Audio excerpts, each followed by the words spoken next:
Semoga yang subscribe diberikan rezeki melimpah dari jalan tak terduga. Dan yang like komen, dimudahkan jalannya menuju surga di hari akhir nanti. Siapa yang tak mendengar nama Qorun? Qorun adalah seorang sosok kaya raya di zaman Nabi Musa, tapi namanya melegenda hingga sekarang. Kisahnya diabadikan dalam Al-Quran, bahkan menjadi peribahasa atau ungkapan di masyarakat guna menggambarkan seseorang yang mirip dengan tabiatnya atau menisbatkan harta yang ditemukan terpendam dalam tanah sebagai harta Qorun. Qorun adalah miliarder kaya raya yang hidup sejaman dengan Nabi Musa. Saking kaya rayanya, Qorun setiap kali keluar dari rumahnya, ia didampingi dengan 300 pelayan laki-laki dan 300 pelayan perempuan. Qorun juga dikawal oleh 4.000 pengawal yang diiringi 4.000 binatang ternak, ditambah 60 ekor unta yang khusus membawa kunci-kunci guna penyimpanan harta kekayaannya itu. Itu dilakukan semata-mata sebagai bentuk kesombongan bahwa dialah manusia paling kaya, paling terhormat, dan memiliki pengikut setia. Ia merasa lebih mulia dibandingkan Nabi Musa alaihissalam. Orang-orang tentu saja akan penasaran seberapa banyak harta kekayaan Qorun jika pengawal dan pembawa kunci gudang kekayaannya sebanyak itu. Lalu berapakah harta yang dimiliki Qorun yang disimpan dalam gudang-gudangnya tersebut? Sebelum saya melanjutkan, dimohon untuk menonton video ini sampai selesai supaya tidak ada kesalahpahaman dalam memahami isi cerita, serta mohon bantu channel ini semakin berkembang dengan cara tekan subscribe dan silahkan tinggalkan like serta komen positifnya. Semoga dukungan pemirsa Risalah Kehidupan bernilai pahala dan menjadi wasilah dimudahkannya segala urusan pemirsa sekalian. Pemirsa Risalah Kehidupan, di zaman sekarang banyak orang yang mengistilahkan rezeki yang tak terduga dengan istilah harta Qorun. Lalu dari manakah sumber harta kekayaan Qorun yang sangat luar biasa itu? Serta di manakah Qorun dan hartanya ditenggelamkan? Siapakah Qorun dan bagaimana kisahnya dengan Nabi Musa? Qorun merupakan kaum Nabi Musa alaihissalam. Disebutkan oleh Ibnu Jurayj, nama lengkap Qorun adalah Qorun ibnu Yashar, ibnu Qahis, ibnu Lawi, ibnu Yakub. Ia merupakan putra paman atau sepupu Nabi Musa alaihissalam. Pasalnya, Nabi Musa alaihissalam sendiri adalah putra Imron, sedangkan Imron adalah putra Qahis. Dengan kata lain, Qorun masih satu kakek dengan Nabi Musa alaihissalam, yakni kakek Qahis. Ia adalah umat Nabi Musa yang taat. Tidak hanya memiliki banyak harta, Qorun juga termasuk orang yang cerdas dan berilmu. Ia menguasai ilmu duniawi dan ilmu ukhrawi, dan tercatat bahwa Qorun adalah ahli di bidang kimia. Dirinya tercatat sebagai ahli kitab Taurat setelah Nabi Musa. Kepandaian Qorun dalam ilmu agama membuat dirinya sering disebut dengan ilmu nawir atau orang yang memberi cahaya dan penerangan. Suaranya terkenal merdu dalam membaca kitab Taurat. Selain itu, Qorun juga lihai dalam berbisnis. Ia mengetahui trik investasi yang menguntungkan serta jalur perdagangan internasional yang strategis di zamannya. Kekayaan Qorun begitu banyak sebagaimana tercatat dalam surat Al-Qasas ayat 76. Sesungguhnya Qorun termasuk kaum Musa, tetapi dia berlaku aniaya terhadap mereka. Kami telah menganugerahkan kepadanya pembendaharaan harta yang kunci-kuncinya sungguh berat dipikul oleh sejumlah orang-orang yang kuat. Dalam riwayat Khaisamah disebutkan, untuk mengangkut kunci gudang kekayaan Qorun dibutuhkan 60 bigol atau sejenis kuda kecil. Ukuran kuncinya sebesar jari, bahannya terbuat dari kulit dan setiap kunci digunakan untuk satu gudang. Maka keluarlah Qorun kepada kaumnya dalam kemegahannya.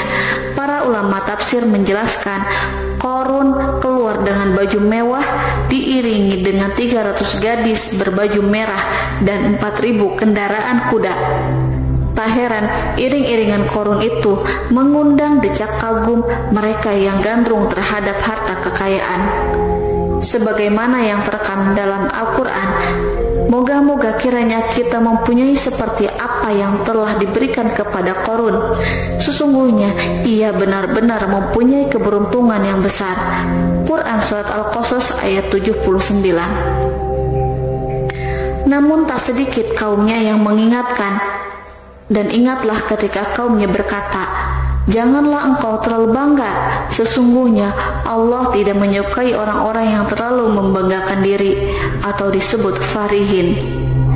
Sebagian ulama menafsirkan istilah farihin di sana juga berarti takabur atau zolim, berbuat kerusakan, arogan, dan tidak mau bersyukur terhadap nikmat. Korun dikisahkan memiliki ribuan gudang yang berisikan emas dan perak. Bila keluar rumah, Korun selalu berpakaian mewah dan dikawal oleh 600 pelayan. Ia diiringi 4.000 ekor kuda dan 60 ekor unta yang membawa kunci-kunci gudang kekayaannya. Namun sayang seribu sayang, Korun kemudian membangkang pada Nabi Musa dan menjadi pengikut setia Fir'aun. Mengenai dari mana asal-usul kekayaan Korun, ada beberapa riwayat yang memberitakan tentang asal-usul kekayaan Korun tersebut. Sumber pertama menyebutkan bahwa jauh sebelum memiliki kekayaan, Korun hanyalah seorang lelaki miskin yang tidak mampu menafkahi keluarganya sendiri. Anaknya sangat banyak. Lalu suatu hari ketika Korun datang kepada Nabi Musa, ia meminta Nabi Musa alaihissalam untuk mendoakannya agar Allah memberikan harta benda yang banyak. Korun juga meminta Nabi Musa mengajarinya ilmu kimia dan ilmu-ilmu kehidupan lainnya. Korun dikenal sebagai orang yang soleh dan mengikuti ajaran Ibrahim dengan baik, sehingga tanpa pikir panjang Nabi Musa alaihissalam menyetujui permintaannya. Allah Subhanahu wa Ta'ala mengabulkan doa Nabi Musa. Korun diberikan kecerdasan luar biasa dan menguasai ilmu yang telah diajarkan kepadanya. Korun menguasai teori dan praktik pembuatan emas permata dan beragam perhiasan mewah lainnya. Ia juga pakar dalam ilmu arsitektur, rancangan bangunan, penataan kota, dan lain sebagainya. Tidak lama setelah itu, hidupnya berubah. Korun pun hidup dengan bergelimbang harta. Ribuan gudang yang dimilikinya penuh dengan emas dan perak. Namun sayangnya, keberuntungan yang didapatkannya membuatnya gelap mata. Korun mulai hidup dengan penuh pamer, keangkuhan, dan penuh kesombongan. Kekayaan yang telah diberikan oleh Allah Subhanahu wa Ta'ala membuatnya lupa dengan Sang Maha Pemberi. Korun merasa lebih terhormat dan mulia dibandingkan Nabi Musa. Ia pun akhirnya membelot dan durhaka pada Nabi Musa. Ia mengingkari janji-janjinya dahulu dan beralih menjadi pengikut Fir'aun yang setia. Loyalitas Korun terhadap Fir'aun membuatnya diangkat menjadi kepala mandor yang membawahi ribuan pekerja. Dikisahkan bahwa Korun bersikap semena-mena terhadap para pekerja.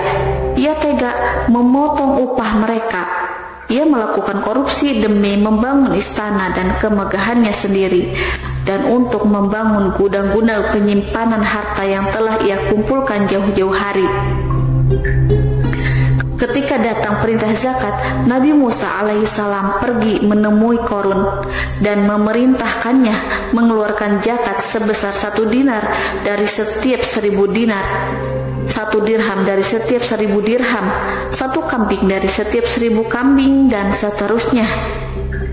Setelah Korun menghitung seluruh hartanya, ternyata jumlah zakatnya sangat besar. Kekikirannya pun mulai menghalangi hatinya untuk mengeluarkan zakat.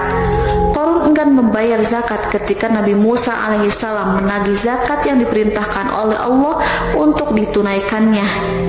Ketika Qarun diminta zakat, ia langsung marah dan tidak memberikan sedikit pun kekayaannya. Dia berpikir bahwa harta kekayaan yang dimilikinya didapat dari hasil kerja dan usahanya sendiri, dan tidak ada kaitannya dengan siapapun, termasuk Allah Subhanahu wa Ta'ala. Janji Qarun untuk lebih taat beribadah dan membantu sesama jika diberi kekayaan oleh Allah dilupakannya.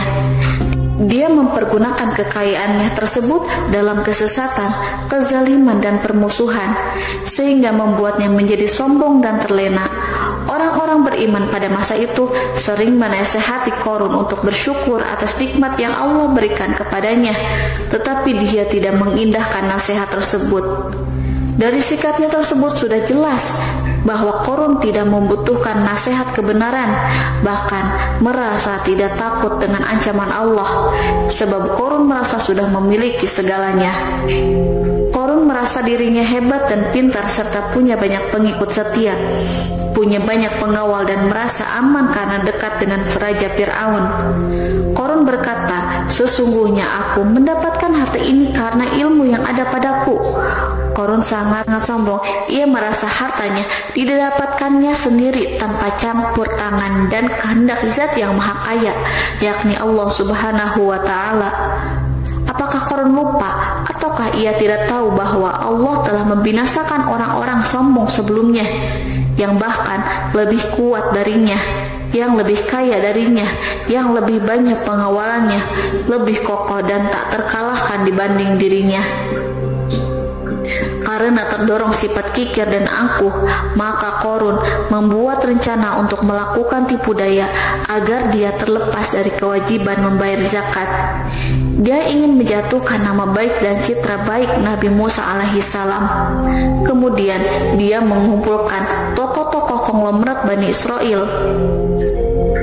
Ia berkata kepada mereka, "Wahai saudara-saudaraku, terhadap apa yang diperintahkan Musa untuk membayar zakat, apakah kalian akan mematuhinya? Sekarang dia hendak mengambil harta yang ada di tangan kalian, maka pikirkanlah suatu cara untuk menghindari perintahnya." Para pembesar-pembesar yang dipanggil kemudian menjawab, "Wahai paduka Qarun, engkau lebih besar daripada kami. Kami akan melakukan apapun yang kau inginkan." Qarun pun berkata, "Datangkanlah kepadaku wanita cantik. Aku akan memberinya hadiah besar jika ia berhasil menggoda dan memfitnah Nabi Musa." Ketika wanita cantik yang diinginkan datang, Qarun memberikan kepadanya uang muka sebagai jaminan. Ia akan membayarkan seluruh yang dijanjikan ketika berhasil menjalankan misinya. Bukan hanya itu, Qarun pun berjanji akan menjadikan wanita ini sebagai istrinya. Dan keesokan harinya, Qarun mengumpulkan Bani Israel. Setelah itu, Qarun menghadap kepada Nabi Musa seraya berkata, "Orang-orang menanti kedatangan Anda, sampaikanlah saran dan nasihat kepada mereka." Nabi Musa kemudian keluar dari rumahnya. Ia mulai menyampaikan nasihat pada umatnya. Di antara nasihatnya, beliau berkata, "Barang siapa yang mencuri, aku akan memotong tangannya. Barang siapa yang memfitnah, aku akan mencambuknya sebanyak 70 kali. Barang siapa yang tidak mempunyai istri dan dia berbuat zina, maka aku akan mencambuknya sebanyak 70 kali. Adapun barang siapa yang memiliki istri dan dia berbuat zina, aku akan rajam dia sampai mati." Qarun kemudian berkata, "Apakah ini juga berlaku untuk Anda jika Anda sendiri yang berbuat zina? Apakah Anda akan menerima hukumannya?" Kemudian Nabi Musa menjawab, "Ya, meskipun saya sendiri yang melakukannya." Maka kemudian Qarun memanggil wanita yang telah dibayarnya. Wanita itu berdiri di depan Nabi Musa dan Bani Israel yang telah berkumpul. Dia mengaku sedang hamil karena telah berhubungan badan dengan Nabi Musa. Maka marahlah Nabi Musa atas fitnah kejam yang diarahkan kepadanya. Kemudian Nabi Musa melakukan sholat 2 rakaat, lalu mendatangi wanita itu dan menyumpahnya agar mengatakan siapa yang menyuruhnya. Wanita itu menjadi ketakutan. Ia gemetar di depan Nabi Musa dan dia mengaku bahwa yang menyuruhnya adalah Qarun. Lalu wanita itu bertaubat dan meminta maaf kepada Nabi Musa. Seketika Nabi Musa bersujud seraya berdoa kepada Allah untuk menimpakan azab kepada Qarun. Allah memberi wahyu kepada Nabi Musa bahwa bumi telah dijadikan tunduk kepada perintah Nabi Musa. Kemudian Nabi Musa berkata kepada bumi, "Wahai bumi, telanlah Qarun beserta kekayaannya, habiskanlah semua." Kala itu Allah menurunkan wahyu kepada Nabi Musa alaihissalam untuk memerintah bumi apapun yang diinginkannya. Begitu Nabi Musa alaihissalam datang dengan wajah sangat marah, barulah Qarun merajuk, "Wahai Musa, sayangilah aku." Sementara Nabi Musa alaihissalam tak bergeming. Beliau lantas berkata pada bumi, "Wahai bumi, ambillah mereka." Seketika rumah Qarun mulai bergetar. Qarun dan antek-anteknya mulai dibenamkan hingga bagian lututnya. Rumahnya ikut turun sedalam lutut. Qarun kembali merajuk, "Sayangilah aku Musa." Rumahnya kembali berguncang. Kini Qarun dan kawan-kawannya kembali terbenam hingga bagian pusar. Demikian pula rumahnya. Qarun terus merajuk, "Wahai Musa, sayangilah aku." Sementara Nabi Musa alaihissalam kembali meminta bumi, "Wahai bumi, ambillah mereka." Rumah Qarun berguncang lagi, sementara Qarun dan kawan-kawannya terus terbenam hingga bagian tenggorokannya. Demikian pula rumahnya. Qarun lagi-lagi menjerit, "Wahai Musa, sayangilah aku." Namun Nabi Musa alaihissalam tak bergeming. Beliau terus meminta bumi menelannya, hingga akhirnya Qarun dan kawan-kawannya hilang seluruhnya di telan bumi. Tak lama setelah itu Allah pun berkata, "Wahai Musa, apa yang membuatmu bersikap demikian? Padahal demi kemuliaanku, andai dia Qarun berdoa kepadaku, niscaya aku akan rahmati.